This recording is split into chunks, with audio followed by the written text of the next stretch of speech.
JKC खबर अब तक में आप सभी का स्वागत है। मैं हूं आपके साथ नीरू शर्मा। खबर अब तक में आगे बढ़ने से पहले आइए नजर डालते हैं इस वक्त की प्रमुख सुर्खियों पर। जम्मू के तहसीलदार बाहू कार्यालय पर चल रही है सीबीआई की छापेमारी और खंगाले जा रहे कई दस्तावेज।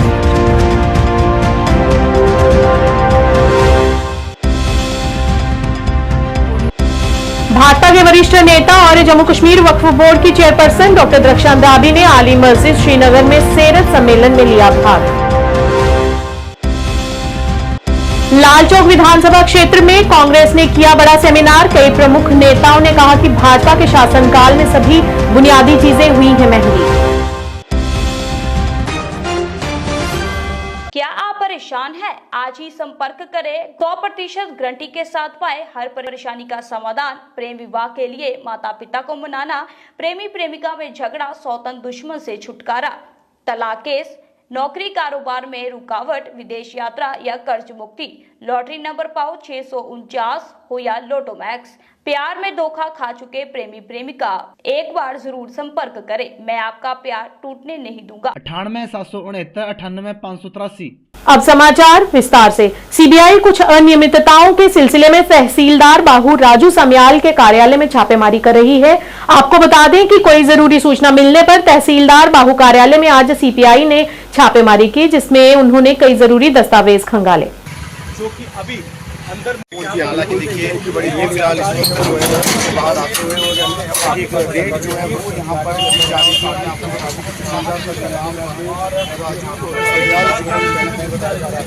की और स्क्रीन पर आपको तो फिर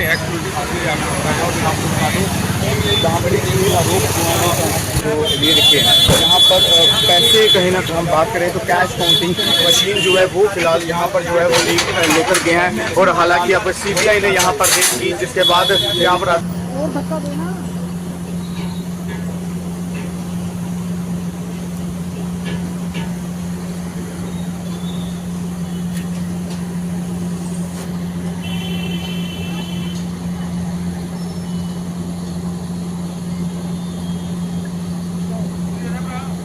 जम्मू कश्मीर वक्फ बोर्ड की अध्यक्षा डॉक्टर द्रक्षा अंद्राबी ने आली मस्जिद श्रीनगर में सीरत सम्मेलन में भाग लिया। अंद्राबी ने कहा कि हमें छात्रों को दुनियावी शिक्षा के साथ साथ धार्मिक शिक्षा भी देनी चाहिए, जिससे उनमें नैतिक मूल्यों का विकास हो सके, ताकि वे बाकी दुनिया से भी मुकाबला कर सकें और अपने मूल्यों की भी पहचान उन्हें हो सके।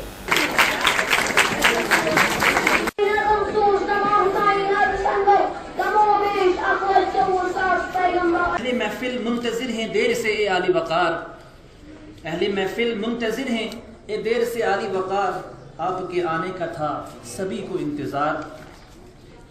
आप आए तो बहारों ने लुटाई खुशबू, आप आए तो बहारों ने लुटाई खुशबू, फूल तो फूल थे कांटों से भी आई खुशबू। इस शहर के साथ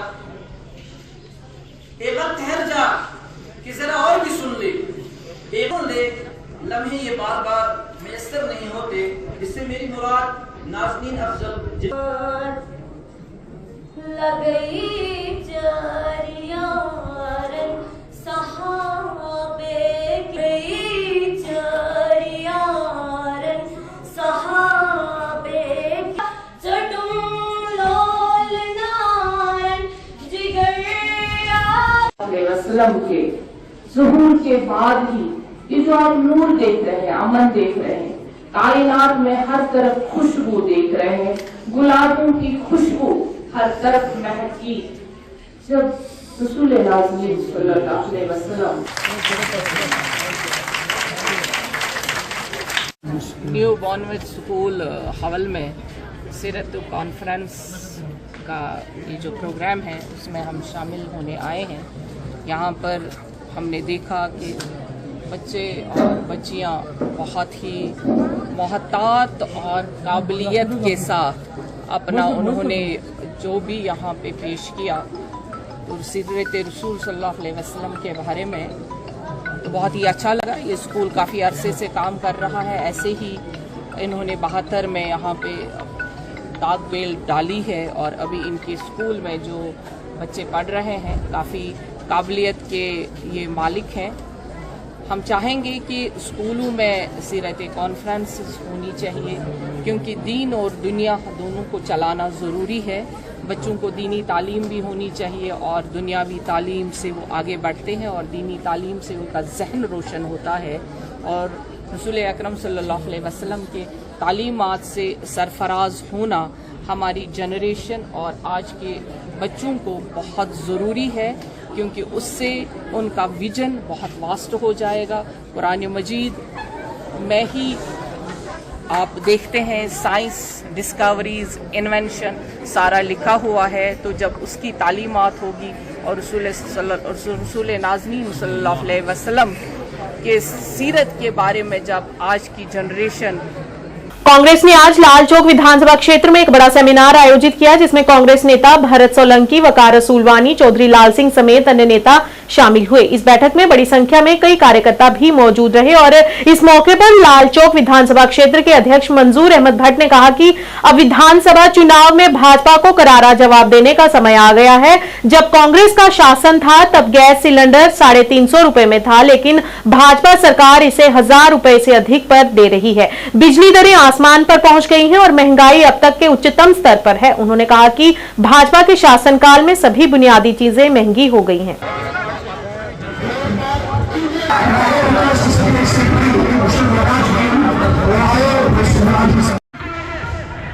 बीजेपी करे तब तक हम गए तैयारी। आप सबका हम तहे दिल से शुक्रिया अदा करते हैं, सब आए हमारी हौसला अफजाई करने के लिए।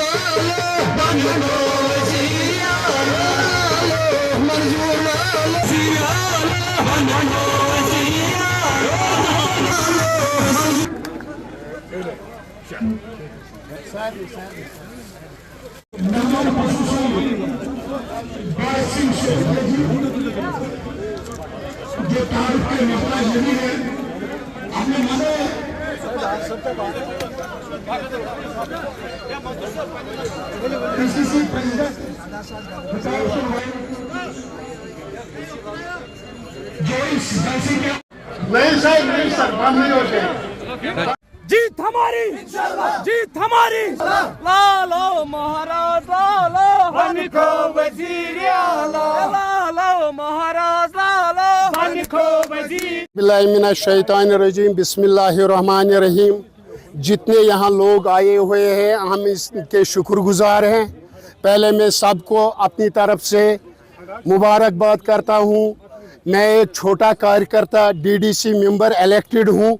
मेरे कहने पे ये आए। ये एक बड़ी बात होती है कि जब मैंने 4 साल इधर काम किया, जितना भी काम जो हमको 30 साल से पेंडिंग था, वो काम मंजूर अहमद भट्ट जो कि डीडीसी मेंबर है, जिसने वो करके दिखाया। लोगों ने देखा मंजूर अहमद भट्ट उसने इन 4 सालों में क्या किया। लोग समझते हैं, लोग अब बेवकूफ़ नहीं है कि कोई बड़ा लीडर होगा, लेकिन जब वो लोगों के बीच में नहीं आता है फिर तो उस वजह से जब हमको कोई छोटा बंदा हमारे को फ़ोन करता है या हमारे पास आता है कोई भी काम का कोई भी किसी भी मसले में, तो हम उनका पूरा इज्जत करते हैं, पूरा लोगों का काम करते हैं। कोई भी मसला होता है, इसलिए ये मुमकिन हो गया कि जब मैं लोगों का काम करता था तब लोग यहाँ आ गए, वरना नहीं आए। तो देखो, मैं आपको एक बात कहना चाहता हूँ। आपने हाल ही में देखा जब अभी लोकसभा का इलेक्शन हुआ, हमने यहाँ अपोजिशन पार्टियों की जमानत जब्त की। हमने यहाँ 19,200 कुछ वोट यहाँ से लीड दे दी। मैं सब पार्टियों को अपनी तरफ से चैलेंज करता हूं, इस कॉन्स्टिट्यूंसी में इतना जलसा करके दिखाए, इतना बड़ा जलसा। श्रीनगर को वर्ल्ड क्राफ्ट सिटी की उपाधि से सम्मानित किया गया। आपको बता दें कि आवेदन करने के 1 महीने के बाद ही वर्ल्ड क्राफ्ट काउंसिल द्वारा श्रीनगर को वर्ल्ड क्राफ्ट सिटी के प्रतिष्ठित खिताब से नवाजा गया। ये मान्यता श्रीनगर को जयपुर के बाद ये सम्मान पाने वाला भारत का दूसरा शहर बनाती है। सरकार उद्योग और वाणिज्य विभाग के आयुक्त सचिव विक्रमजीत सिंह ने कहा कि हम इस मान्यता को सम्मानित महसूस कर रहे हैं और श्रीनगर में अगली विश्व शिल्प परिषद की बैठक की मेजबानी करने करने के लिए काम कर रहे हैं। सिंह ने कश्मीर के जनरल जेड के सहयोग से हस्तशिल्प और हथकरघा निदेशालय द्वारा आयोजित 3 दिवसीय प्रदर्शनी raising the bar prototypes of new age products in arts and crafts का उद्घाटन करते हुए ये घोषणा की। उन्होंने कहा कि इस उपाधि से स्थानीय अर्थव्यवस्था और पर्यटन को काफी बढ़ावा मिलने की उम्मीद है, साथ ही शहर के कारीगरों को अंतर्राष्ट्रीय पहचान भी मिलेगी।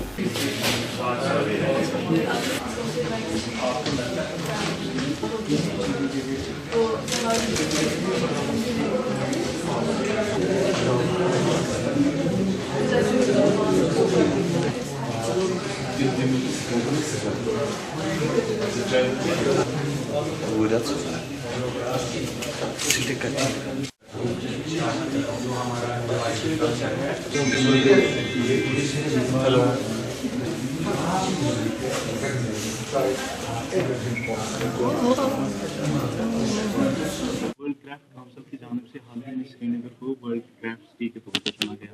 आपको लगता है काफी वक्त लगा ये एजाज देने में? नहीं, मेरे को नहीं लगता। हमने अप्लाई करा और उन्होंने कुछ महीनों में ही हमें एक्सेप्ट कर लिया। तो ये चीज़ पहले भी हो सकती थी, लेकिन हर एक समय का टाइम होता है, हर एक चीज़ का समय होता है। और हमने जब हमने अप्लाई करा उसके उन्होंने बहुत जल्दी ही हमें एक्सेप्ट करा। और इसमें इंडिया में ये दूसरी सिटी है जयपुर के बाद जिसको ये मतलब ऑनर मिला। और वी आर वेरी ऑनर्ड कि उन्होंने हमें श्रीनगर को चुना इसके लिए। और हमारी कोशिश है कि अगले वर्ल्ड क्राफ्ट काउंसिल का जो वो उनकी जो मीटिंग होगी, हम कोशिश कर रहे हैं कि जैसे G20 हुआ था वैसे उसकी मीटिंग भी हम यहाँ कर पाएँ। आपने सबने भी देखा ये एग्जीबिशन है तारिक साहब के बड़े इनोवेटिव प्रोडक्ट्स की। और ये कश्मीर आर्ट एम्पोरियम में हमारी कोशिश रहती है कि हर एक हफ्ते कोई नया आर्टिस्ट होए, कोई नया एंटरप्रेन्योर होए जो बड़े इनोवेटिव और आर्टिस्टिक प्रोडक्ट बना रहा है, उसको यहाँ पेश करें ताकि लोगों को पता चले, लोग उनके प्रोडक्ट्स देख पाएँ, उनको भी प्रोत्साहन मिले और लोगों को भी पता चले कि अलग अलग तरह के कैसे प्रोडक्ट्स बन सकते हैं, कैसे आर्ट को रीपर्पस करा जा सकता है, कैसे डिज़ाइन इनोवेशन से नए नए प्रोडक्ट्स बनाए सकते हैं। और मेरे राय में ये जो आज का एग्जीबिशन है तारिक साहब का, ये सब रिफ्लेक्ट करता है the best of what you can do in design innovation, best of what you can do in terms of using local material for new needs and using different art styles and different materials. So ये बड़ा अच्छा इन्होंने synthesis करा है। और my compliments to Tariq Saab, and I hope this will inspire more people from J&K to sort of look at art in this different light. नहीं, देखिए हर एक जगह का अपना पर्पस होता है। यहाँ कश्मीर आर्ट एम्पोरियम एक हिस्टोरिक बिल्डिंग है और हमारी कोशिश रहती है कि लोगों को यहाँ आके आर्ट और यहाँ का हैंडीक्राफ्ट्स अपने पूरे ग्लोरी में देखे। हमने हाल ही में यहाँ जो ट्रेड फेयर लगाया था उसका पर्पस भी ये था ताकि लोगों को यहाँ आए, पता चले जो ये हिस्टोरिक बिल्डिंग है उसमें यहाँ जो बेहतरीन हैंडीक्राफ्ट्स है उसको भी देखें। डल लेक में लोग जाते हैं नेचुरल ब्यूटी देखने, हमारी कोशिश है ये एक और जगह है जहाँ लोग आए, यहाँ हैंडीक्राफ्ट की जो एक्सेलेंस है। पुरानी मंडी चौक जम्मू में बीती रात 12:30 बजे के करीब बिजली की तारों को आग लग गई और आग लगने के कारण एक दुकान जलकर खाक हो गई। स्थानीय दुकानदारों ने बिजली विभाग के खिलाफ रोष प्रकट किया और बताया कि एक एक खंभे पर तारों का झुरमुट बांधा गया है जिससे तारें आपस में टकराती रहती हैं। दुकानदारों ने बताया कि इस संबंध में कई बार हम प्रदर्शन भी कर चुके हैं, लेकिन विभाग के साथ साथ प्रशासन भी गहरी नींद में सोया हुआ है और इन्हीं की लापरवाही का खामियाजा मासूम दुकानदारों को भुगतना पड़ता है।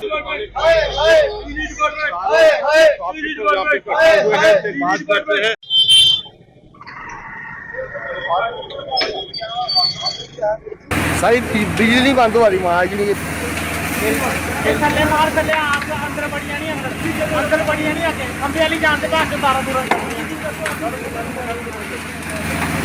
अंदर नहीं पड़नी चाहिए।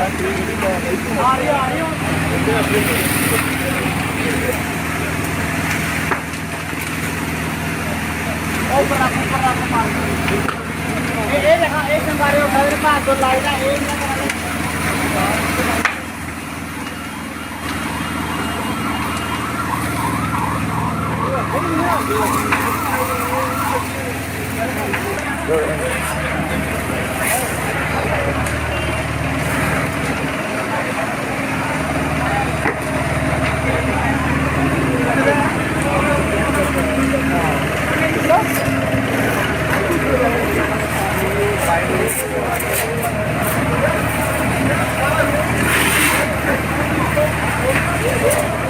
ब्लॉक आरएसपुरा के अंतर्गत आने वाला गांव वालाचक में लोगों ने बिजली विभाग के खिलाफ प्रदर्शन किया।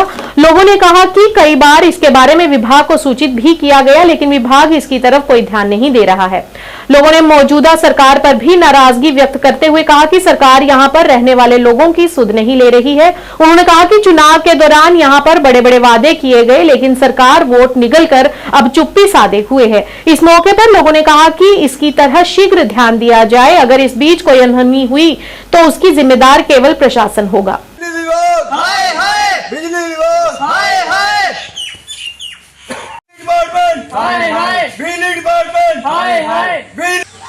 आप सभी मीडिया कर्मियों का मैं अपने गांव में स्वागत करता हूं। मेरे नारे लाओ ना, 2-3 नारे तो लाओ। सरकार ने रेलवे बेची, एयरपोर्ट बेचा, बिजली बेचा, और हो सकता है कल के आसमान भी बेची होने सारे सिरा पर है। ऐसी सरकार मोदी सरकार बिल्कुल गरीबां दे हक च नहीं है।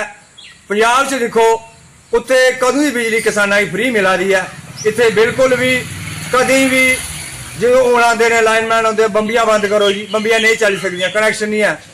ठीक है, बंबियां ने कनैक्शन लांगे, जो आंदा है तुहाडे अपनी टीम भेजो। ये जेडे महकमे के जेई शेई बड़े अफसर ने उन्हें मैं कदे ग्रां दिखा कि नहीं है, उन्हें कोई परवाह नहीं है। गरीब बंदा जो मर्जी कला, वो आते हैं कि ये पब्लिक ग्रीवेंस है, ये चलता रहा है। के चलता रहा है? पब्लिक ग्रीवेंस है, तुम्हें इसका हल भी करना है। क्यों नहीं तुम अदू दे तारा तुम देखो, अज फिर दोबारा शाट लो। मैं तुम्हें पहले भी गलाया हा, देखो तुम किन्ने फुट पर के तारा पेदियां। ये हूँ बारिश लगनी, 2-4 दिन बारिश भरी, इतने कोई जानवर या कोई बंदा कोई भी हादसा होया, इसका मैं पहले भी तुहाडे कन्नै जिक्र किया कि ये बिजली महकमा जिम्मेदार है। साडे पिंड दी जो भी कोई अगर एक बच्चा छोटा कुत्ता बिल्ली जानवर इनके खिलाफ मर्डर का केस, हत्या का केस, अटेम्प्ट टू मर्डर जानी बुझिए एक करा दे साढ़े कन्नै। क्यों नहीं लब्भा दा कि तारा जड़ियां ने रोज टच हो रही, वो खास करिए मैं जो तुहाडे साथी नहीं थे पुजे दे उन्होंने भी ये वीडियो जरूर पहुंचानी जो मैं लाइव वीडियो उस दिन बनाई ही। इस तरह लगा था कि जे दिने दिहाड़ी आज दिवाली है। किसी का गारू भगत बना है ना, तब तक मेरे बालीचक डेवलपमेंट का कोई काम नहीं हुआ, तो ना ही वो इस गांव में आया है। जहां भी गया है उसकी इंसल्ट होती रही है। तो उनको नहीं ये पता किसान इतना परेशान है। कितना वोट मेरे गांव का गया है बीजेपी का। तो अपने खेतों में देखो उन्होंने बेचारे पनीरी और पट्ठे बीजने हैं, तो ना टाइम की बत्ती आ रही है और ना ही कुछ आ रहा है। तारे हैं जो बिल्कुल टूटी हुई 1947 की तारें ये लगी हुई है। तो इनकी सोच आनी चाहिए डीडीसी गारू भगत को। ये कहता है मैं एमएलए इलेक्शन लड़ना है, क्या एमएलए से इलेक्शन लड़ना है? सब वर्कर सब जो गांव वासियों के जहां जहां भी तूने इलेक्शन लड़ना, सब लोग आपसे नाराज है। मैं इतनी गुजारिश करता हूं, आप जागिए, उठिए और देखिए, जिनके पीछे तू फिर रहा है ना, ये आपका कुछ नहीं बनेगा। ठीक है, इसलिए हमारे गांव की समस्या हल करो। अगर नहीं तो हल करना तो हम और भी रास्ते बड़े, हमारे पार्टी के संगठन के बंदे हैं। मैं जो हमारे नेशनल सेक्रेटरी ने आए रेड्डी जी, उनसे भी बात करूंगा। ये क्या है डीडीसी वाले, पीछे जो मैंने मीरा साहब ने किया वो भी इसकी जान को रो रहे हैं, विद्या मोटन को वो भी ऐसे कर लिया। कोई काम नहीं इन्होंने किया, घर से बाहर ही निकल। सिर्फ चाहिए टिकटें चाहिए इनको, टिकटें चाहिए। भाई लोगों के पास से जाओ। अब पिछले दिन प्रेम में जाके गया था, क्या हालत की थी उधर। म्यूनिसिपैलिटी के पूर्व चेयरमैन रमेश सैनी ने आज अरनिया में पत्रकार वार्ता का आयोजन किया। इस मौके पर उन्होंने अरनिया सिंचाई विभाग के प्रति नाराजगी को व्यक्त किया। उन्होंने कहा कि सरकार हर साल लाखों रुपए खर्च कर नहरों की साफ सफाई करवाती है, लेकिन फिर भी यहां तक नहरों का पानी यहां के किसानों को नहीं मिल पा रहा है, जिससे उन्हें खेती के लिए बड़ी समस्याओं का सामना करना पड़ता है, क्योंकि बरसात अभी नहीं हुई है, जिससे उनकी खेती नष्ट हो रही है। इस दौरान उन्होंने अन्य भी बुनियादी सुविधाओं की कमी का हवाला देते हुए यहां के किसानों को सुविधाएं देने की अपील की। मैं पूर्व चेयरमैन अरनिया म्यूनिसिपैलिटी से रमेश सैनी।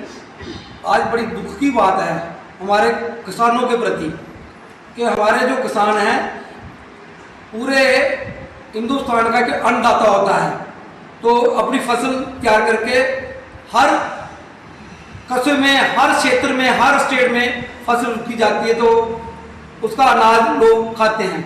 आज दुख की बात है, लाखों रुपया खर्च करके सरकार नहर बनाई है। नहर के ऊपर हर साल लाखों रुपया खर्च होता है कढ़ाई के लिए, सफाई के लिए, पर अफसोस है इस बॉर्डर क्षेत्र में नहर का पानी नहीं पहुंचता। बड़ी दुख के साथ कहना पड़ रहा है कि हमारे किसान भाई, पैडी का सीजन है, बड़े गुस्से में है, बरसात का मौसम है, बरसात नहीं हो रही है, पंप सेट है, ट्रांसफार्मर जले हुए हैं, पैडी की जो पौधा है पनीरी जिसको बोलते हैं वो जल रही है, किसान दुखी हैं। हम सरकार से, माननीय गवर्नर, आदरणीय गवर्नर साहब से जो अपील करते हैं कि जो बॉर्डर क्षेत्र का जो एरिया है, अररिया क्षेत्र जो पड़ता है, वहां के किसानों को नहर का पानी नहीं मिल रहा है, ना ही पहुंच रहा है। ट्यूबवेल, पंप सेट, ट्यूबवेल जो एजुकेशन डिपार्टमेंट के ट्यूबवेल है सारे जले हुए हैं, सड़े हुए हैं। चैनल कनाल जो होती है, नाली होती है, वो गिरी हुई है, बुरा हाल है। किसान बहुत दुखी हैं। किसानों की आपके प्रति अपील करते हैं, गवर्नर साहब से अपील करते हैं कि जो पंप सेट है, वहाँ के जो ट्रांसफार्मर जो जले हुए हैं उनको जल्दी ही मरम्मत कराया जाए, चलाया जाए, तो किसान राहत की सांस ले सके। और हम आप सबसे एक निवेदन करते हैं कि किसान अगर पंप सेट खराब पड़े हैं। शिवसेना उद्धव बाला साहब ठाकरे जम्मू कश्मीर इकाई ने 5 अगस्त 2019 को जम्मू कश्मीर से किए गए वादे पूरे न होने पर नाराजगी व्यक्त की।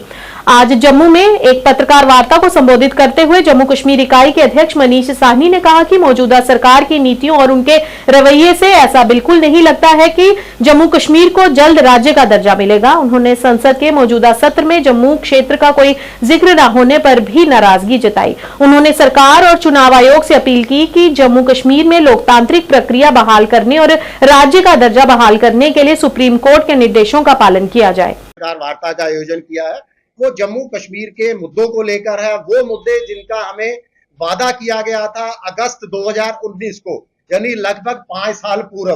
देखिए 5 साल पूर्व हमें वादा किया गया था कि जम्मू कश्मीर को बहुत जल्द राज्य का दर्जा वापस लौटा दिया जाएगा।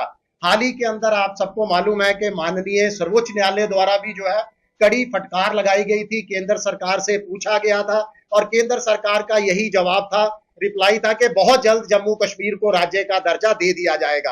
केंद्र के अंदर इस समय NDA 3 का गठन हो चुका है।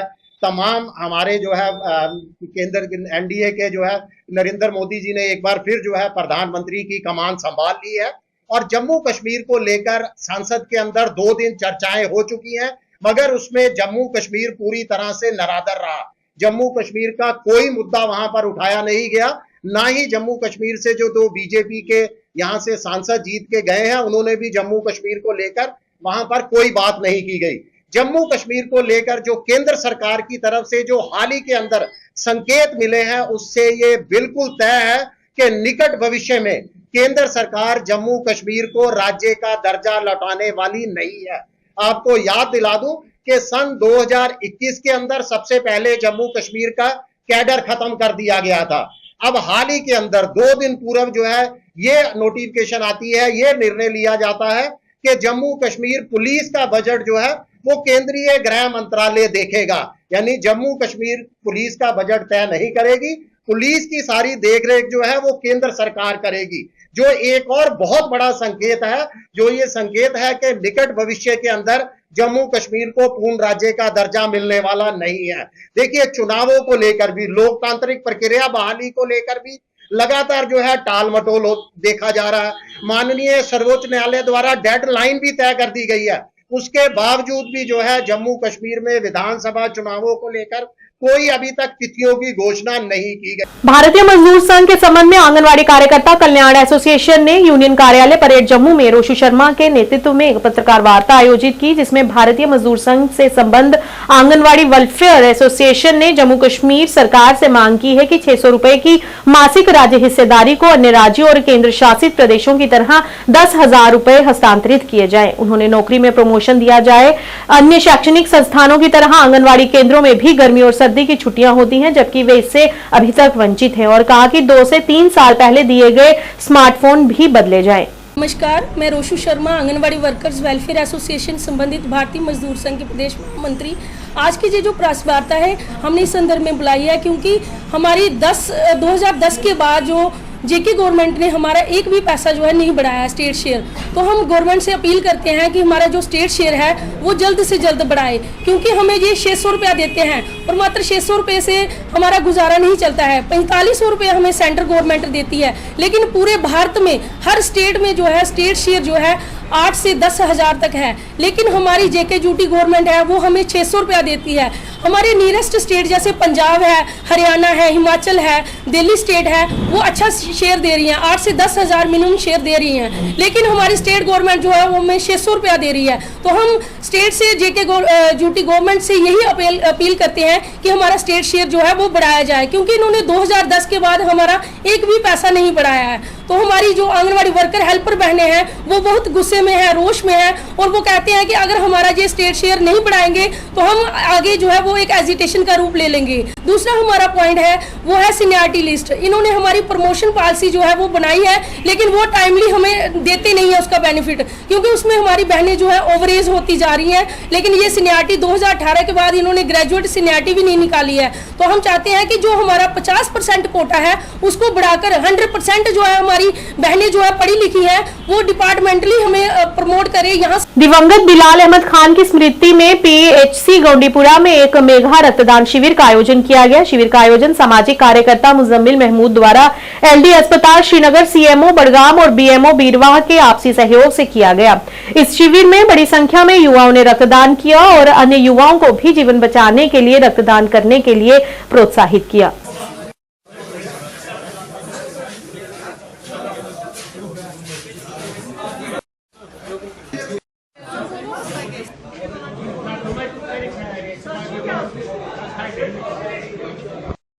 प्रोग्राम्स अवेलेबल है, बहुत सारे मिशंस को लॉन्च किया गया, बट वो तब सक्सेसफुल हो सकते हैं जब सिविल सोसाइटी भरपूर। रमेश राजा जियो नेशन न्यूज़। डिस्ट्रिक्ट बडगाम के लोगों का और खासकर मुजम्मिल साहब जो यहाँ पे हैं, सोशल एक्टिविस्ट जो पिछले 9 साल से काम कर रहे हैं, उनने मुझे आज यहाँ इनवाइट किया और मुझे मौका मिला पहली बार डिस्ट्रिक्ट बडगाम में किसी इवेंट पे बोलने का।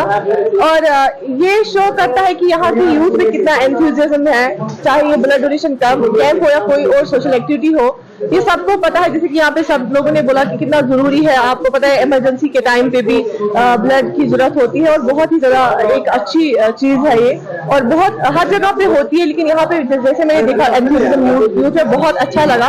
और सबसे बड़ी अच्छी बात मुझे यहाँ पे ये लगी कि तकरीबन हर एक सेक्शन रिप्रेजेंट कर रहा था यहाँ पे, चाहे सिविल सीजन है, चाहे यूथ है, चाहे जो पॉलिटिकल रिप्रेजेंटेटिव है यहाँ पे, लोगों के इलेक्टेड पर्सन है, चाहे पुलिस एडमिनिस्ट्रेशन है या मेडिकल फेटर्निटी डॉक्टर साहिबान, सारे प्रेजेंट थे और सब ने बहुत शाने बशाने यहाँ पे चले और इस प्रोग्राम को बहुत ही सक्सेस बनाया।